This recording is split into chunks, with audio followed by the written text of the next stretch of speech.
안녕하십니까. 한국교회를 논하다 진행을 맡은 정희진입니다. 새로운 시대, 새로운 선교 전략을 모색해보는 선교 기획 시리즈.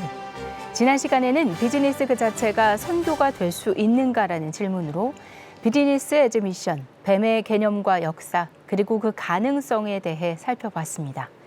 오늘은 지난 시간에 충분히 다루지 못했던 청년 세대와 비즈니스 선교에 대해 좀 더 깊이 짚어보고자 합니다. 미래 한국교회 선교 동력은 청년들에게 달려있죠. 하지만 현재 청년 세대는 전통적인 선교 방식과는 조금 다른 고민과 필요를 가지고 있습니다. 일터에서의 부르심, 직업과 신앙의 통합, 창업과 자립을 통한 선교는 청년 세대에게 새로운 도전이자 기회인데요. 오늘은 뱀 운동의 중심에 청년을 세우는 길은 무엇인지 현장의 생생한 사례를 통해 그 가능성을 모색해 보겠습니다. 세계교회는 지금 청년 세대의 이탈과 교회의 미래를 함께 고민하고 있다. 4차 산업혁명, 글로벌 이주, 창의적 접근 지역 선교라는 시대적 과제는 이제 청년들에게 새로운 형태의 선교를 요구하고 있다. 이 변화 속에서 주목받는 전략이 바로 뱀, 비즈니스 선교다. 비즈니스 활동 그 자체를 통해 복음을 전하고 공동체를 변화시키는 사역. 청년들이 일터와 창업을 통해 선교지의 변화를 만들어가도록 돕는 새로운 플랫폼에 대해 한국교회의 이해와 준비는 충분할까? 청년들에게 실천적 훈련과 비전을 제시하기 위해 지금 한국교회는 무엇을 해야 할까?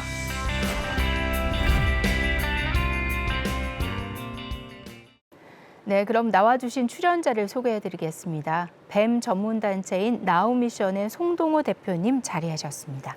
어서 오십시오. 반갑습니다. 네, 뱀 기업 더 브릿지의 황진솔 대표님 함께하십니다. 안녕하세요. 안녕하세요. 마지막으로 IBA 이다니엘 사무총장님 나와주셨습니다. 반갑습니다. 반갑습니다. 네, 송동호 대표님 2주 만에 뵙습니다. 네. 반갑습니다. 예. 비즈니스 선교에 대한 논의를 지난 한 편에 사실 다 담기에 시간이 좀 부족했습니다. 그래서 오늘 특별히 2부를 마련했습니다. 우선 뱀이 무엇인지 지난 시간 말씀해 주셨는데요. 우리나라에서 열린 제4차 로잔 대회에서도 이 워크플레이스와 함께 뱀이 중요한 의제로 다뤄졌습니다. 특히 창의적 접근 지역을 위한 전략으로 시작된 이 전략이 이제 총체적 선교 전략으로 또 청년들에게 아주 중요한 시대적인 전략이 됐습니다. 아쉽게도 한국교회에 그 내용이 충분히 알려지지는 않은 것 같은데요. 주요 논의와 글로벌 뱀 운동이 한국교회와 청년들에게 어떤 시사점을 줬는지 먼저 짚어주시면 좋겠습니다. 네, 로잔 4차 대회가 한국에서 열린 것은 정말 세계교회를 위하여 또 다르게는 한국교회에도 큰 축복이었다고 생각합니다. 4차 로잔 대회는 실제로 중요한 그동안 세계 복음화에 미치지 못했던, 충분한 논의가 있지 못했던 25개의 갭스라고 하는 틈을 논의했습니다. 그중에 본래 기획될 때에는 한 개가 워크플레이스, 일터였습니다. 그런데 후에 그곳에 클릭한 분들이 절반 이상의 사람들이 모여들기 시작하면서 결국 스페셜 트랙으로 따로 분리해서 월, 화, 수, 목 4일 동안 이 워크플레이스 이야기가 다루어졌었습니다. 실제로 이제는 우리 모두가 일터에 서 있고 일터에서 살아가고 또 일터 때문에 전 세계로 이동하고 있기 때문에 워크플레이스는 세계 열방을 만나는 바로 핵심이고 그 일터 현장에 오늘 젊은이들이 굉장히 적극적으로 열방 가운데로 나아가 만나고 또 국내에서 열방에서 찾아온 이들과 만나며 함께 일하고 사랑하고 또 그 과정 안에 복음을 나누고 있기 때문에 결국 세계 선교의 중요한 지평이 워크플레이스로부터 시작된다고 하는 것을 짚어준 로잔 4차 대회의 이야기는 오늘 우리들의 논의에도 또 한국교회가 전략적으로 주목해야 될 이야기 속에도 굉장히 의미 있다고 생각이 되어집니다. 그렇게 이제 굉장히 중요한 전략의 하나로 제시됐던 뱀이 우리 청년 세대는 좀 어떤 의미를 가지고 있는지 좀 이어서 설명해 주시면 좋겠습니다. 네, 청년 세대의 많은 의미를 가지고 있고요. 저는 청년 세대가 비즈니스 애즈 미션의 가치에 많이 동감을 하고 주목하고 있다고 생각합니다.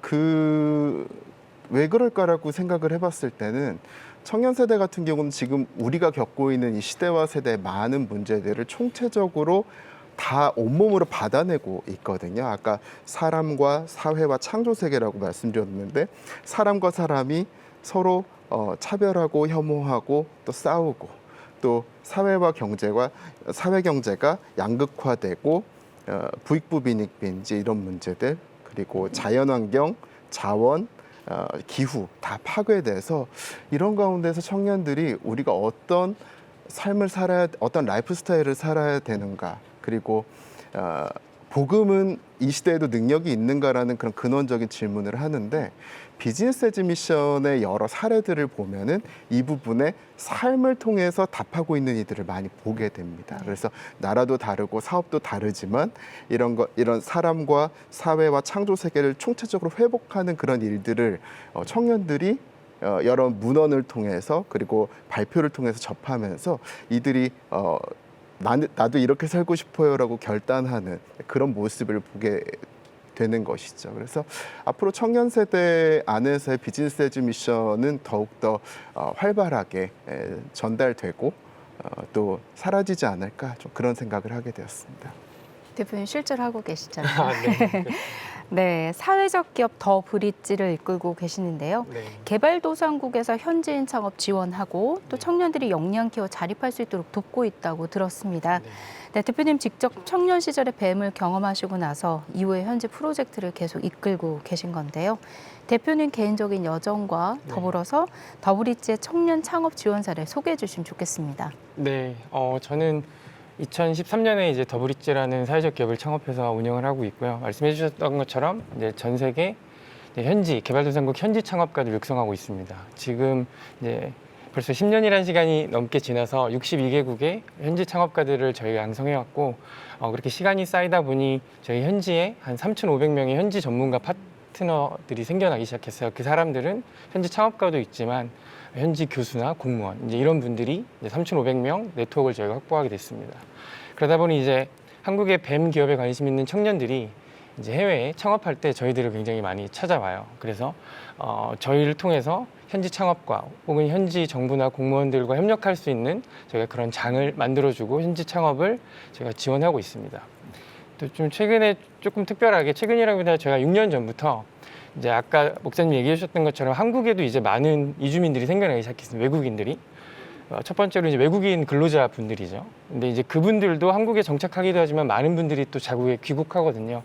그래서 한국에 오신 분들을 저희가 잘 창업 교육시켜서 그 외국인 근로자분들이 한국에서 번 돈과 기술을 갖고 자국에서 창업할 수 있도록 저희가 돌려보내는 일을 하는데 또 이 안에 또 청년들이랑 연결이 됩니다. 또 청년들이 해외에 나가서 창업할 수 있지만 한국 안에서 한국에 있는 외국인 근로자와 협력해서 창업할 수 있고 그리고 또 한국에 있는 외국인 유학생들도 있습니다. 그래서 우리가 이런 변화하는 시대에 이제 뱀 사업 안에서 한국 청년들이 다양하게 이제 선교적 관점을 갖고 비즈니스를 할 수 있도록 저희가 중간에서 이렇게 돕고 지원하고 있습니다.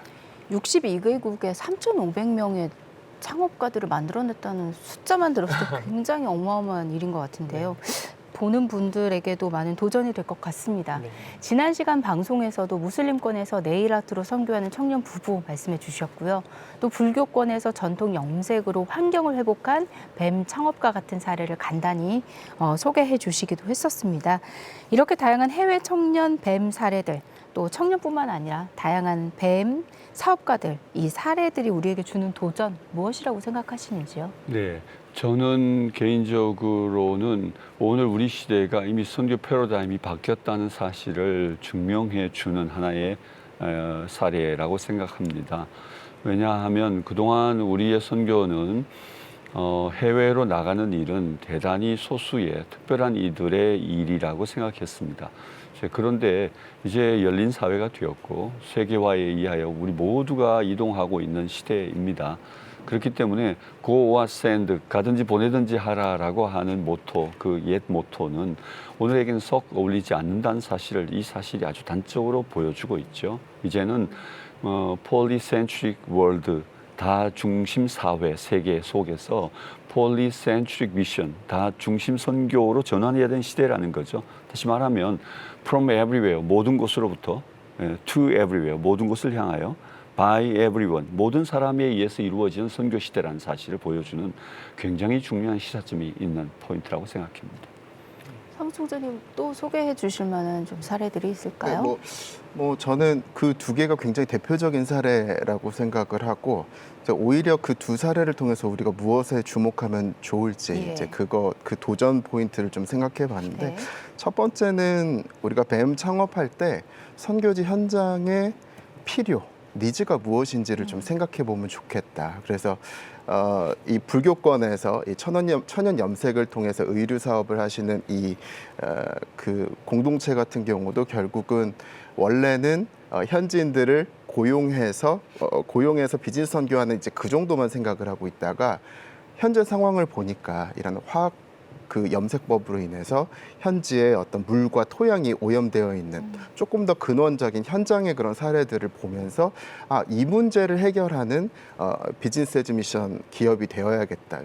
그래서 그런 부분들이 어떻게 보면 지금 이제 내년이 이 기업의 20주년이 되는데 19년을 이어온 지역사회와 함께 호흡하는 기업의 비결이 아닐까 생각이 들고 선교지 현장의 필요를 바라보는 것 그리고 한 사람과의 만남 이런 것이 뱀의 굉장히 중요한 포인트가 아닐까 생각이 듭니다. 네, 말씀해 주셨던 부분들에서 지역사회와 함께 한다는 것 네. 그리고 또 맨투맨으로 네, 밀접한 케어가 들어갈 수 있다는 것 네, 그 부분이 좀 마음에 남는 것 같습니다. 네, 한국교회를 논하다. 오늘은 선교 기획 시리즈 세 번째 시간으로 청년 세대와 뱀을 주제로 말씀 나누고 있습니다. 네, 청년들이 뱀을 통해 선교에 참여할 때 단순한 선교 봉사가 아니라 비즈니스라는 전문성이 요구됩니다. 이를 위해서는 교육과 준비 과정이 반드시 필요할 텐데요. 현재 이루어지고 있는 교육 과정이 있는지 또 필요한 준비가 무엇인지 한번 말씀 나눠보겠습니다. 대표님. 예. 네, 실제로 우리는 그동안 전하는 것과 사는 것을 분리해서 이해했던 것 같아요. 그런데 오늘 우리 시대는 이제 전하는 것, 그것은 곧 사는 것이라고 하는 메시지가 더 강력하게 요구되고 있습니다. 그래서 우리의 일과 삶에 대한 정의부터 첫 번째 우리의 교육 과정, 훈련 과정 안에 들어가야 될 것 같아요. 이원론이 그동안 지배하면서 그 성속 이원론이 우리의 삶을 신앙과 분리시켜 놓고 우리의 복음 전도 또 우리가 전하는 하나님 나라의 이야기도 분리해 놓고 있었습니다. 그래서 우리의 교육은 아마 그 차원에서 이 통합적인 메시지를 드러내는 데 집중해야 하고 이런 전문성을 가진 훈련들은 사실 저희 나우미션 같은 경우는 이 코드를 정확하게 좀 캐치업해서 1, 3 선교라고 하는 것들을 키워드를 엮어서 1, 3 선교 훈련을 합니다. 그 훈련을 전 교회들 안에 지금 확산하고 있는 과정 안에 있는데 우리 한국교회 약 30여 개의 교회가 이 훈련들을 이미 교회 안에 훈련 프로그램으로 장착하고 있습니다.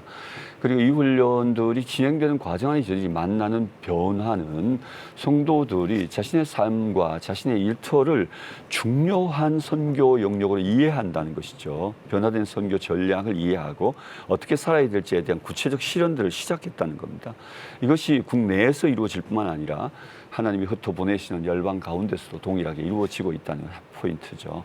그리고 이 훈련은 교회 안에서만 사실 이루어지는 것 아니라 신학교에서도 지금 이루어지고 있습니다. 사실 제가 2년 전에 쓴 일터 하나님의 디자인이라는 책을 중심으로 이 훈련들이 진행되고 있는데 8개 신학교에서 이 책이 교재로 쓰여지고 있어요.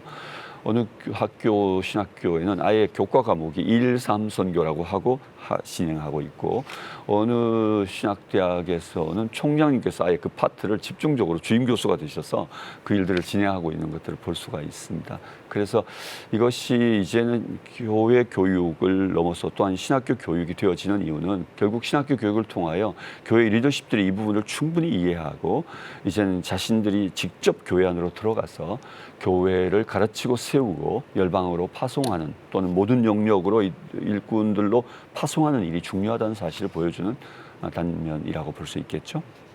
예, 지금 실제로 교육 과정이 진행이 되고 있고 어떤 한국 교회가 뱀을 현실 속에서 실현하기 위한 준비를 하고 있다. 이렇게 좀 이해할 수 있을까요? 네, 그렇죠. 그게 구체적으로 이미 그 많은 교회들이 이 일에 대한 관점들을 가지고 참여하고 계세요. 작년 로잔대회 이후에 여러 교회들이 이 일을 빠르게 접하고 제게 전화를 해와서 자신의 교회를 좀 도와달라고 해서 지금 여러 교회를 제가 그래서 돕고 있기도 합니다. 그래서 이미 교회들이 빠르게 접목해 가고 있고 신학교 교육도 그 이후에 굉장히 더 많은 학교들이 신학교들이 이 일을 교과 과목으로 채택하고 교회 리더십 훈련에 집중하고 있는 모습들은 아마도 우리 한국 교회의 큰 변화라고 볼 수 있겠죠. 네, 사무총장님, IBA 이야기를 좀 해볼게요. 지난 20년 동안 뱀 네트워크를 운영하면서 특히 청년 세대와의 접점을 넓혀 오셨잖아요. 네, 네오 모라비안 하우스 창업 스쿨, 네. 또 청소년 뱀 스쿨과 같은 구체적인 청년 사역 프로그램 어떻게 운영되고 있는지 또 어떤 열매들이 있었는지 소개해 주시면 좋겠습니다. 네.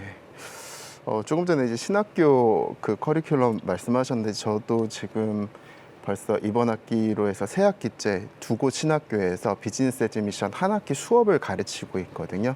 그리고 메인 텍스트, 메인 교과서로 이 대표님의 책으로 이렇게 저희가 수업을 하고 있습니다. 책을 많이 팔아드렸습니다. 고맙습니다. 네, 그래서 말씀하셨듯이 지금 이제 일선 신학교에서 비즈니스 에듀 미션이 한 학기 수업으로 들어가고 있다는 건 굉장히 한 10년 전에 비해서는 정말 놀라운 발전이라고 생각하고 있고 IBA 같은 경우는 10년 넘게 뱀 전문 창업학교를 운영해오고 있습니다. 네오 모라비안 하우스라는 곳이고 여러 국내 선교단체, 해외 선교단체들이 공공성을 갖춘 뱀 전문 학교가 있으면 좋겠다 해서 IBA 안에 이 스쿨을 만들었습니다. 그래서 지금 이제 10년 넘게 잘 운영되고 있고 비즈니스와 선교, 그래서 기업론과 선교론이란 이 두 축을 가지고 이렇게 잘 교육하고 훈련시키는 역할을 하고 있고 또 현재에 맞게 이제 멘토링하는 멘토링 시스템도 갖추고 있습니다. 그래서 아까 무슬림권의 네일아트 하시는 대표님 이야기도 했지만 그 대표님도 저희 네오모라비안 하우스 수료생. 그래서 수료하고 현재 가셔서 이제 창업하셔서 지금까지 하고 계시고 코로나 전까지만 해도 해외 선교를 염두에 둔 훈련생들이 많았는데 지금 최근에는 이제 국내 이주민 상황에 대한 집중도가 좀 높아졌습니다. 네. 그래서 지금 운영되고 있는 스쿨 같은 경우도 베트남 여성들 그리고 베트남 유학생들이 이 훈련을 받고 내가 어떻게 하면 본국으로 돌아가서 내지는 이 땅에서 또 이 뱀스쿨을 뱀 현장을 구축할 것인가 이제 그런 고민들을 하는 모습들을 보고 있고 9년째 청소년 뱀스쿨을 운영하고 있습니다. 그래서 이번 학기 수업도 이제 8월 말에 시작하게 되는데 예전에는 청소년 대학생 그러면 사회 경제 상황 좀 몰라도 괜찮은 그런 연령대라고 생각했는데 지금은 이미 초등학교 5학년, 6학년들도 세상 돌아가는 거 어느 정도 다 알고 저희보다 더 잘하는 경우들이 많거든요. 근데 이 아이들에게 조금 한 템포 빠르게 이런 돈과 시장과 일터와 노동에 대한 건강한 크리스천의 가치를 좀 알려줄 필요가 있다.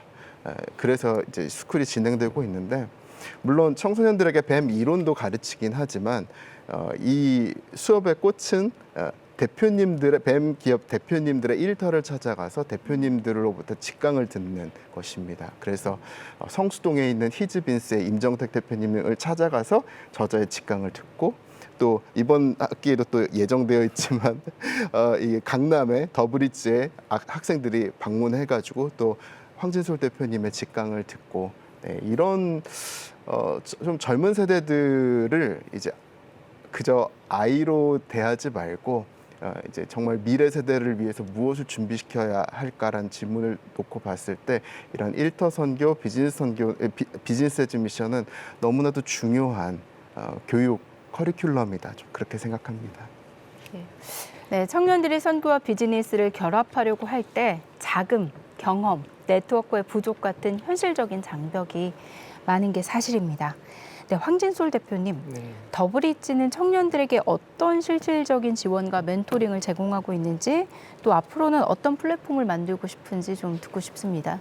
네, 먼저 앞에 분들이 얘기해 주셨던 것처럼 좀 설명드리고 싶은 것은 이제 저도 청년으로서 이제 30대 초반에 창업을 했는데 가장 어렵게 느꼈던 갈등, 고민 중에 하나가 뭔가 복음을 내가 직접적으로 전하지 않으면 그게 선교가 아니라는 것에 대한 부담감이 되게 컸었던 것 같아요. 아까 성가속에 대한 말씀을 해주셨거든요. 근데 이제 그 성가속에 대한 구분이 이제 통합돼야 되는 시대가 반드시 돼야 되는 것 같고요.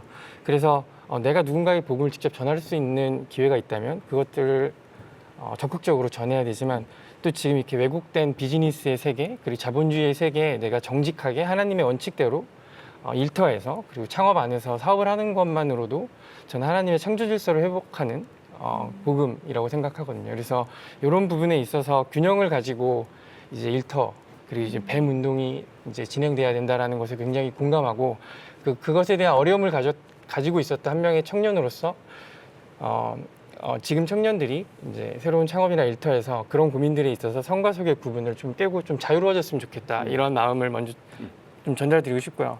그리고 이제 질문해 주셨던 부분에 있어서 어쨌든 청년들이 이제 비즈니스로 선교를 하게 되고 이제 뱀 활동을 하게 될 때 가장 어려운 것 중에 하나가 이제 개발도상국이면 현지에 대한 언어, 문화, 네트워크입니다. 그래서 아까 저희가 더브릿지가 62개국에 뭐 3,500명에 되는 네트워크를 연결해 주는 것도 그런 청년들의 첫 허들을 좀 낮춰주는 부분이 있고요. 근데 여기서 가장 중요한 건 어떻게 비즈니스를 잘하냐라는 테크니컬한 이제 다양한 것들이 있는데 그것보다 저에게 지금 한국 교회에서 더 중요한 것은 관점의 변화인 것 같습니다. 우리가 선교지 자체를 어떤 우리가 무언가를 도움을 줘야 하는 일방적인 수혜자의 관점에서 보는 것도 저희는 넘어서야 된다고 생각합니다. 저희 대한민국도 6.25 전쟁이 있었고 너무나 가난했던 시기에 선교사분들이 오셔서 저희를 도와주셨잖아요. 근데 이제 전 세계가 그리고 이제 이 기독교도 더 성숙하고 이제 더 한 발자국 나아가는 단계에서 누군가를 그냥 우리가 불쌍한 도움을 줘야 하는 대상으로만 바라보는 것이 아니라 예수님이 저희를 죄인이잖아요, 저희가. 근데 예수님이 저희를 친구로 바라봐 주셨던 이유가 우리 안에 하나님 형상을 바라봐 주셨기 때문이거든요. 우리가 불쌍하다고 생각하는 개발도상국의 어려운 사람들, 복음을 알지 못하고 가난하고 하지만 그들 안에 하나님의 형상이 무엇인지를 바라볼 수 있는 관점의 변화가 저는 비즈니스 세계 안에서 필요하다고 생각합니다.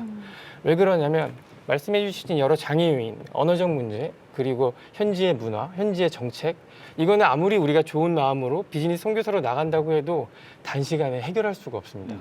근데 우리가 현지인들이 연약해 보이고 가난해 보이지만 그들은 언어적으로, 문화적으로 그 나라에 대해서 우리보다 훨씬 전문가거든요. 그럼 결국 이들과 어떻게 내가 협력할 것인가, 파트너십으로 비즈니스를 할 것인가에 대한 고민을 굉장히 적극적으로 한국 교회가 해야 합니다.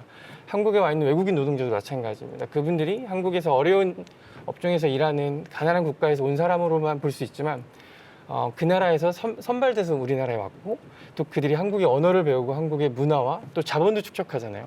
한국에 5년에서 10년 정도 있으면 1, 2억 정도를 벌거든요.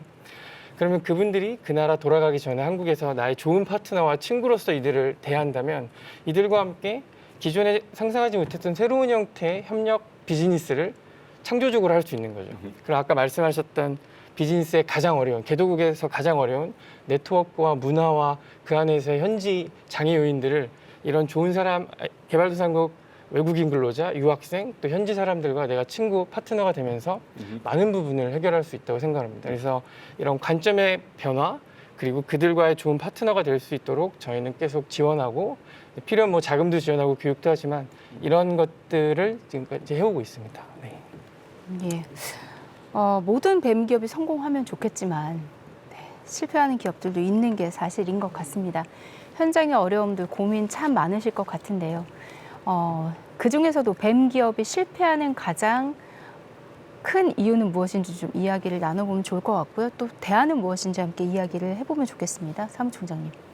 네, 뭐 실패 사례 정말 많고요. 네. 뭐 저는 사실은 선교지 창업하겠다고 하는 분들이 100명 온다 그러면 97명은 말립니다.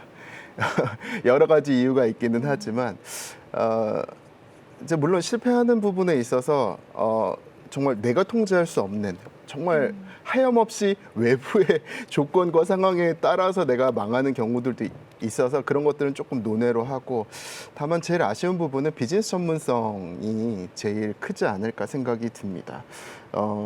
뭐냐면 손익계산서 볼 줄도 모르고 원가 계산도 할 줄 모르는 분이 뭔가를 만들어 가지고 팔면 파는데 자기가 점점 마이너스가 되는지 모르고 수렁으로 들어가는지 모르고 계속 그러고 있으면서 기도할 때는 하나님께서 내게 고난을 주신다라고 하는 거예요. 그래서 옆에서 봤을 때는 그것만이 아닌데.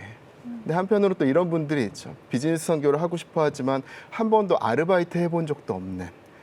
그리고 한 번도 전문 기술을 배워보려고 애쓰지도 않는 상태에서 뭐 커피 한 6주 정도 배웠다, 바리스타 6주 정도 했다고 창업을 하는데 현지 선교사 동료들도 안 찾아오고 또 현지인들도 안 찾아오고 이제 그런 모습들을 보면서 이렇게 물론 비즈니스 할 때 외부적인 요소도 굉장히 중요하긴 하지만 내가 정말 얼만큼 이렇게 준비가 되어 있는가가 너무 중요하고 네오모라비안 하우스 아까 말씀드렸었는데 네오모라비안 하우스 같은 경우도 당연히 영성 중요하지만 비즈니스의 실력 그리고 멘토링 결국 이들이 현지로 가서 살아남아야 되는데 국내의 다양한 전문가들의 지지가 필요하거든요. 그래서 이런 다각적인 것들을 네모하우스에서 챙겨주려고 좀 애를 많이 쓰고 있습니다. 송동우 대표님, 네. 실패하지 않으려면 좀 어떻게 네. 해야 될까요? 사실 우리 이단열 사무총장님 얘기에 저는 뭐 200% 공감합니다. 지금 이제 전통적 선교사들이 선교 현장에서 선교 상황의 변화들과 또 현지의 문제들 때문에 사역적 전환을 하는 경우에 이와 같은 사례들이 일어나죠.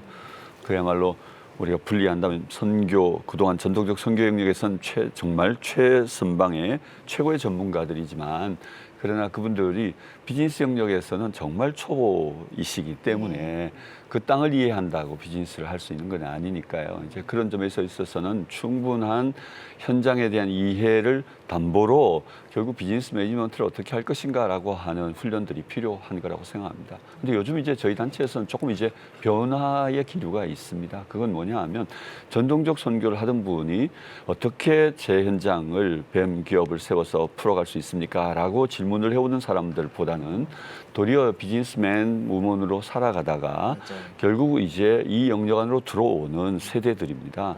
젊은 세대들은 자신이 하는 일과 삶의 이야기를 가지고 이제는 어떻게 자신의 삶의 영역에서 또는 보내시는 타문화 속에서 이 일을 통해 하나님 나라 이야기를 제가 나타낼 수 있을까요? 이 질문과 같이 들어오기 때문에 이제 그들에게 있어서는 결국 비즈니스 매니지먼트에 관한 이야기도 되게 중요하지만 실제로 이것을 백업하는 이야기가 참 중요한 것 같아요. 결국 세 가지 이야기로 구분이 될 것 같아요. 가장 중요한 건 결국 우리가 하려고 하는 이 일 자체가 하나님 나라에 있어서 어떤 의미인지 통합적인 가치관을 갖는 일이 되게 중요하고 성경적 기초들이 필요한 거죠. 일과 삶이 통합되어지고 선교의 이야기가 통합되어지는 이야기. 두 번째는 비즈니스 매니지먼트에 대한 기능적, 기술적 이야기가 필요한 거겠죠. 그리고 세 번째는 끝까지 함께 걸어주는 동행의 이야기입니다.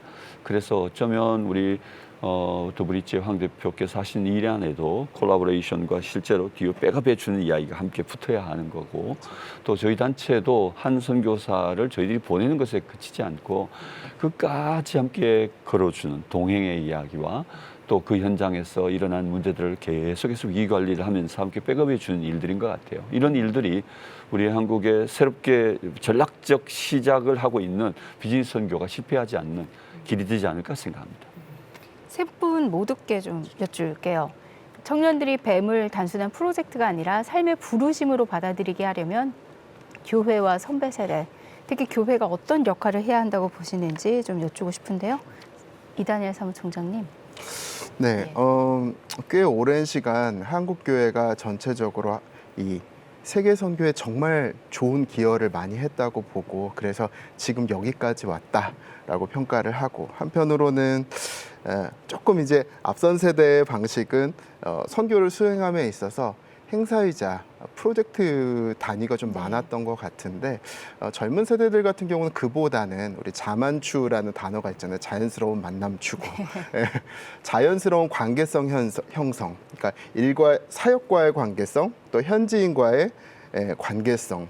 이제 이런 것들을 좀 자연스럽게 가져가는 것이 굉장히 중요하지 않겠는가? 그래서 뭐 이주민들과의 지금 젊은 세대들 같은 경우도 이주민들과 자연스럽게 관계를 맺어주고 또 탈북민도 관계를 맺어줄 때 그냥 이들에게 어떤 선교란 단어를 따로 가르치지 않아도 자기 안에 있는 이제 복음이 제대로 내면화가 되어가고 있다면 관계를 통해서 복음을 전하는 그런 모습들을 또 많이 보게 됩니다. 진짜 자연스러움 그리고 삶 그 자체로서의 선교가 너무 중요하지 않을까 생각이 듭니다. 그런 역할에 좀 교회가 기여를 해야 된다. 맞습니다. 교회에서 그런 메시지를 많이 네. 줘야 된다. 이렇게 맞습니다. 좀 이해하면 될 것 같고요. 송동우 대표님. 예. 네, 저도 사실은 그 포인트입니다. 모든 자원이 교회 안에 다 있습니다. 실제로 프론트에 서야 할 청년 세대들도 교회 안에 있죠. 이제 근데 이미 일생을 이 영역에서 살면서 잔뼈가 굵은 커리어들을 가진 이런 베테랑들도 교회 안에 있습니다.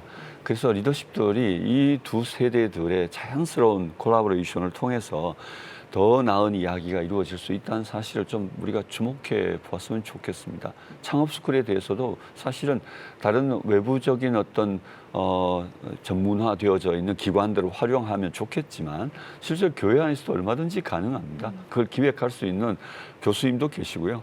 그다음에 실제로 그 일 전체의 현장에 서 있는 분들이 교회 전 세대가 있고요. 그리고는 다음 세대는 그 일의 출발점에 서 있고요. 그러니까 리더십들이 이 일들을 주목하고 함께 확인하고 실제로 교회 안에 자연스럽게 아젠다로 띄우면 이 자연스럽게 풀려갈 수 있는 일들이기 때문에 저는 적극적으로 이 일에 대한 관심들을 가지고 교회가 함께 이 일을 준비하고 좀 진행해 갈 수 있다면 다음 세대를 향한 선교의 길도 열리고 한국교회 선교는 다시 그 다이나믹스가 살아날 것이라 저는 확신합니다. 네, 황 대표님 실제 사역을 하시면서 네. 아쉬운 부분들도 있었을 것이고 또 잘하고 있는 사례도 보셨을 것 같아요. 네. 교회가 또 선배 세대가 어떤 도움을 좀 줘야 될까요? 네, 가장 아쉬웠던 부분 중에 하나는 교회가 조금 더 광대한 하나님의 나라에 대한 이야기들을 청년들에게 할 수 있었으면 좋겠다라는 거. 뭐 총체적 선교 이런 단어로 표현하지만 어쨌든 부르심이라는 단어에서 주는 가장 첫 느낌은 다양하다라는 거잖아요. 모든 사람의 부르심은 다양한데, 근데 교회 안에서의 그 부르심은 조금 제한적으로 다가가는 경우도 많은 것 같아요. 이렇게 간증이나 뭐 어떤 걸 할 때도 어떤 특정한 영역들이 좀 정해져 있는 거고 방식도 그렇고. 그래서 그런 측면에서의 그래서 볼 때 이 뱀에 대한 부분도 조금 더 다양한 관점에서 아까 말씀하신 성과 속의 구분을 무너뜨리는 것부터 좀 교회에서 얘기해 줬으면 좋겠다라는 아쉬움이 있었고요. 그리고 지금 이렇게 가고 있고, 그리고 그런 과정에서 저는 청년들이 좀 과거의 우리의 선교 방식과 앞으로의 미래의 선교 방식이 어떻게 변해야 되는지를 좀 얘기해 줄 수 있는 선배들, 그리고 말씀해 주셨던 것처럼 교회 안에 너무나 좋은 자원들이 다 있거든요. 우리가 어떻게 이 안에서 함께 선배들과 그리고 이제 청년 후배 세대들이 함께 협력해서 사업 또 창업, 일터 선교를 할 수 있는지에 대한 고민들이 좀 오픈되어 저는 생각합니다. 이걸 위해 제가 지금 가장 중요하게 여기는 것 중에 하나는 좀 교회가 저는 좀 허들이 높다고 생각을 해요. 저도 모태신앙으로 지금까지 교회를 다니지만 그러니까 교회가 외부의 기관들과 뭔가 협력하고 함께 교회의 지경을 확장하는 데 있어서 굉장히 어려워하는 뭐 여러 가지 이유들이 있지만 어려워한다라는 건 현실인 것 같습니다. 그런데 그러다 보니까 교회가 닫혀져 있고 뭔가 세상과 소통되는 것이 단절돼 있다고 청년들이 느끼는 것 같아요. 근데 이제 유튜브나 다양한 것들을 통해서 너무나 많은 정보를 얻는데 교회에 갔을 때 아까 말한 부르심에 있어서도 굉장히 제한적이고 선교에 있어서도 너무나 단순하고 그리고 뭔가 외부와 소통해서 더 많은 것들을 교회가 할 수 있을 것 같은데 자원도 많고 좋은 사람도 많고 근데 모든 것이 단절되어 있다고 청년들이 느꼈을 때 이제 교회를 떠나게 되는 것 같아요. 뭔가 나는 하나님을 믿지만 뭔가 교회 안에서 나의 갈급함이 해결되지 않는다. 그런 측면에서 저는 교회가 굉장히 어려운 도전이겠지만 조금씩 교회의 허들을 낮추고 세상과 뭐 막 일반적인 되게 커머셜한 꼭 기업이 아니더라도 좋은 뱀 기업들과의 먼저 협력이라도 조금 더 이렇게 하나씩 해나갔을 때 우리가 이렇게 협력했을 때 교회도 배우고 그리고 세상도 교회를 통해 배우는 것이 있는 이런 좀 조화가 이루어질 수 있지 않을까 이런 좀 교회에 대한 이야기를 해보고 싶었습니다. 네. 그러려면 한국교회가 뱀에 대해서 충분히 이해하고 이에 대한 전략을 준비해야 할 것 같습니다. 이를 위해서 매년 5월 1일을 글로벌 일터 선교의 날로 지킨다고 들었습니다. 청년 세대가 일터를 복음의 장으로 인식하고 사명자로 살아가도록 돕는 중요한 행사로 알고 있는데요. 네, 이날의 의미와 또 실제로 청년들과 교회가 어떻게 참여할 수 있는지 말씀해 주시죠. 네, 5월 1일을 세계 일터 선교의 날로 정한 것은 작년 4차 로잔 대회 목요일 오후에 이 날이 제정되고 전 세계 교회가 함께 지키자 이렇게 결의한 날이기도 합니다. 원래 이제 첫 기념일을 보냈죠. 저는 우리 한국 교회가 이 일에 대해 새로운 관점을 좀 가지면 좋겠다고 생각합니다. 내년 우리 목회자들의 목회 계획 안에도 반드시 이 5월 1일 의미 있게 보낼 수 있도록 기획했으면 좋겠다고 생각해요. 왜냐하면요, 여러분 잘 생각해 보세요. 5월 5일은 어린이날이에요. 젊은 부부들에게는 아이하고 또 놀아줘야 해요. 5월 8일 되면요, 어버이날이에요. 또 어버이들 섬겨야 해요. 그 다음에 5월 15일 스승의 날이에요. 또 스승님 찾아뵈야 돼요. 그 다음에 또 부부의 날이 있죠. 둘이 하나 데이. 네, 5월 21일. 네, 그날은 또 부부들이 자신들을 위한 시간이지만 어쩌면 또 대부분 형제들의 섬김에 의해서 이루어지는 날이기도 하잖아요. 이제 그러다 보면 실제로 5월은 정말 노동해야 되는 날들이에요. 막노동 같은 무거운. 예. 그런데 실제로 5월 1일을 일터 선교의 날로 시작하면 모든 교회의 전 세대가 함께 들어가요. 포함되죠. 어린아이들은 일터에 대한 꿈들, 미래 비전들을 갖도록 만들어주고 다양한 직업군들에 대한 꿈을 꾸게 하죠. 웅장한 하나님 나라의 이야기를 그들이 배우기 시작하는 이야기죠. 그리고는 일터에 서 있는 사람들에게는 엄청난 격려를 받는 시간입니다. 그들의 삶의 자리에 의미를 부여해주고 그들을 또다시 일터 선교사들로 세워주고 격려해주고 또 파송해준 일들을 하고요.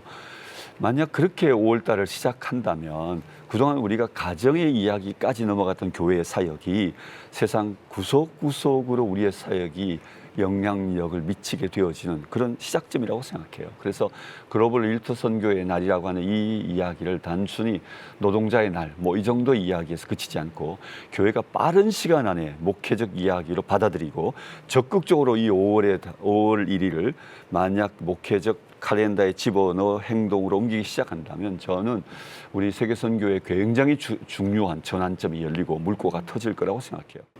우리 교회가 사용하는 칼렌다 말고 일반 칼렌다 안에 들어있는 우리 국가가 지키는 또는 세계가 함께 기념하는 기념일들을 좀 체크해 보면 그 일들 안에는 대단히 중요한 선교적 모멘텀들이 들어있습니다. 기회들이 들어있고요. 그것들을 적극적으로 선교로 활용하는 개념을 선교적 교회라고 하는 이름만 아니라 모토만 아니라 그걸 좀 활용할 수 있다면 선교적 교회는 적극적으로 선교적 교회의 됨을 실행할 수 있는 포인트가 있어요. 길이 열려 있어요. 그렇기 때문에 5월 1일도 그런 측면에서 조금 우리의 카렌다에 집어넣었으면 좋겠어요. 저희 나우미션은 2025년 카렌다를 만들 때 5월 1일 세계 일터 선교의 날로 처음 마킹을 하고 카렌다를 만들었었어요. 좀 그렇게 해보면 좋을 것 같아요. 네, 어느덧 마지막 말씀을 좀 부탁드릴 때가 됐습니다. 뱀을 준비하거나 관심 있는 청년들 그리고 그들을 후원할 기업과 교회에게 한 말씀씩 좀 부탁드리겠습니다. 황진솔 대표님. 네. 네, 저는 마지막으로 좀 드리고 싶은 이야기는 아까 앞에 말씀드렸던 거와 조금 더 연장선상이 있는 것 같습니다. 저는 이렇게 생각해요. 뭐든지 고여 있으면 안 된다고 생각을 합니다. 고여 있으면 썩게 되고 그 말을 지금 우리 자리에서 얘기하면 교회는 세상으로 나가야 되고 세상은 교회 안으로 들어와야 됩니다. 네, 그래서 우리는 끊임없이 하나님의 진리를 세상에 얘기하면서 이제 교회로 그분들을 진리 안에 초청해야 되고요. 그리고 교회는 교회 안에 있는 게 아니라 세상과 어떻게 소통해야 되는지를 고민하면서 끊임없이 세상으로 나아가야 합니다. 그래서 그 안에서 선순환이 있을 때 교회와 세상이 함께 건강해지는 일이 일어난다고 생각합니다. 그래서 아까 말씀드렸듯이 교회 지금은 세상이 어떻게 보면 굉장히 무섭잖아요. 점점 양극화되어가고 막 자본주의 만몬이 우리를 지배하는 것 같고 하지만 결국은 그 자리가 저희의 선교의 자리고 그리고 어떻게 보면 이 비즈니스라는 것이 그 만몬의 가장 핵심에 있거든요. 용기를 내고 저희 이 자리가 이런 토론의 자리가 만들어진 것도 우리가 한 걸음 더 그렇게 세상과 소통하기 위한 자리라고 생각을 하거든요. 그래서 오늘 와 계신 이런 전문가분들 그리고 세상에 너무 많이 나가기 어렵다면 우리가 어떻게 한 걸음씩 나갈 수 있을지에 대한 고민을 하면서 우리가 세상을 초청하고 또 세상에 나갈 수 있는 그런 교회 그리고 그 안에 이 뱀 운동이 됐으면 좋겠다는 말씀을 마지막 드리고 싶습니다. 서 총장님. 네, 뭐 비즈니스 에듀 미션을 뭐 여러 방향에서 정의할 수 있지만 우리 첫 번째 시간에는 제가 소개할 때 비즈니스 그 자체로서의 선교를 말씀드렸는데 그냥 일터 현장 속에서 선교적 삶을 살아가는 것이 또 하나의 주요한 포인트라고 볼 수 있는데 이렇게 우리가 국내에 있든 해외 선교 현장에 있든 일터 현장에서 선교적 삶을 사는 것은 옵션이 아니라 우리에게 필수다. 뭐 요한복음 20장 21절에 예수님께서 아버지께서 나를 보내신 것 같이 나도 너희를 보내노라 말씀하셨는데 우리 모두를 일터 현장으로 보내신 거거든요. 그래서 이것은 비즈니스 에듀 미션의 이런 이 이야기하는 이런 선교적 삶은 어떤 선택이 아니라 우리 모두 필수다라는 것들 말씀드리고 싶고 이미 이에 대한 많은 자료들이 정리되어 있습니다. 유튜브 채널 보시면 많은 동영상이 있고 논문들도 많이 올라가 있어서 이런 것들을 좀 많이 활용해 주시면 좋겠다. 실제로 저는 이 신대원에서 가르칠 때 기존의 논문들과 기존의 서적들을 많이 이용하거든요. 그만큼 컨텐츠들이 많이 있으니까 이용해 주셨으면 좋겠고 진짜 마지막으로 뱀 기업가들 여러분들을 제가 인터뷰를 해본 결과 다들 시행착오도 많았고 오답 노트가 정말 많은 분들입니다. 그 말은 뭐냐면 실수하고 실패하는 것은 하나의 과정이다. 대신에 도전하는 것이 너무 중요하다라는 것이죠. 그래서 좋은 선배들이 옆에서 이렇게 지켜줄 수 있으니까 많이 도전했으면 좋겠다. 좀 그렇게 말씀을 드리고 싶습니다.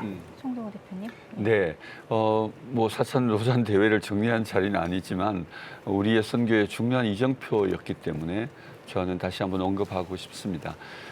지난 4차 로잔 대회를 마치면서 저는 로잔 대회를 3가지 R로 정의하고 싶었어요. 첫 번째는 Radical Discipleship, 급진적 제자도의 필요입니다. 두 번째는 Rapid Digital이에요. 아주 신속한 디지털의 활용입니다. 세 번째는 Real Collaboration, 정말 실제적인 협업의 실행이라고 생각합니다.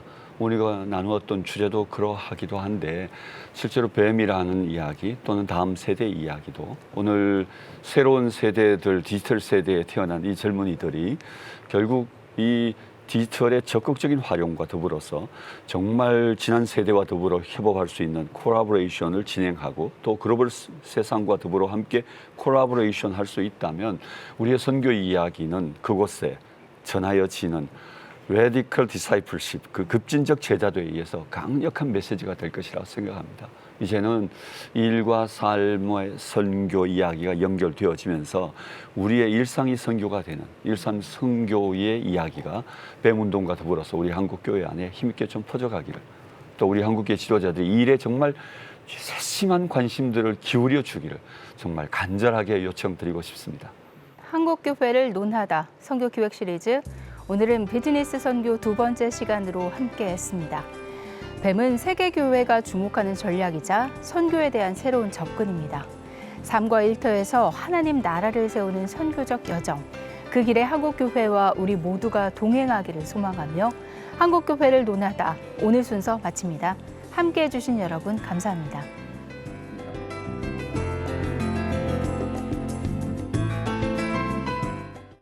이 프로그램은 여러분의 미디어 선교 후원으로 제작되었습니다.